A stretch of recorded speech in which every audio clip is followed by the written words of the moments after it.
원내대표 서광진입니다. 어제 직위원 재판부가 내란의 2인자 김용현의 보석 석방을 결정했습니다. 구속기간 만료를 이유로 한 직권보석이었습니다. 말은 직권보석이지만 검찰이 요청을 했고 법원이 받아들인 짜고 친 행위로밖에 볼 수 없습니다. 검찰은 당연히 추가 기소로 이런 사태를 방지했어야 합니다. 이미 직위원 재판부는 윤석열의 구속을 풀어주기 위해 구속기간을 시간 단위로 계산해 석방한 전력이 있습니다. 이쯤 되면 국민이 의심하지 않는 것이 이상한 일 아닙니까? 애초부터 중대한 내란 사건을 한 재판부에 몰아준 배당 자체가 적절하지 못한 것이었습니다. 그마저도 비공개 깜깜이 재판이었습니다. 대통령과 그 최측근들의 내란 재판, 어쩌면 현대사에서 가장 중요한 재판이 될 수 있는 이 사건에 대해 법원이 의도적으로 배당을 단순화하고 방관한 것은 아닙니까?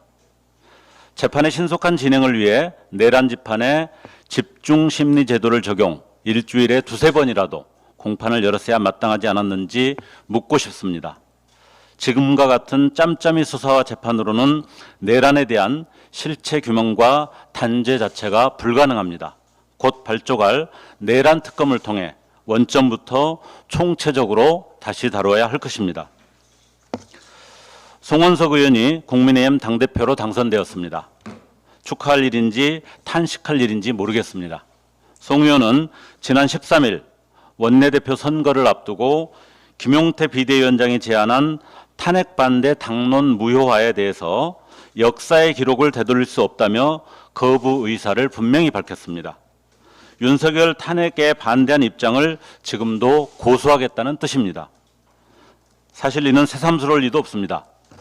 송 의원은 지난 3월 탄핵 심판이 한창이던 시점에 지역구 김천에서 윤석열 탄핵 반대 집회를 주도했고 온갖 왜곡된 논리와 허위 주장으로 윤석열을 두둔한 바 있습니다.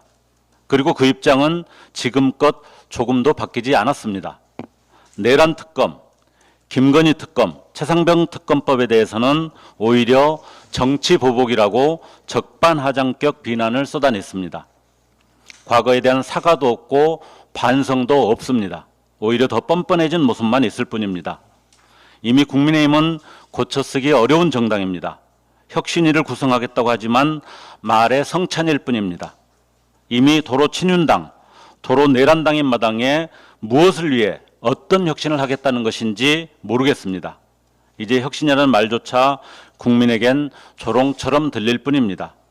국민의힘 스스로 내란의 과거를 폐기 처분하지 않는 한 결코 국민 앞에 설 자격이 없음을 다시 한번 분명히 밝힙니다. 이상입니다.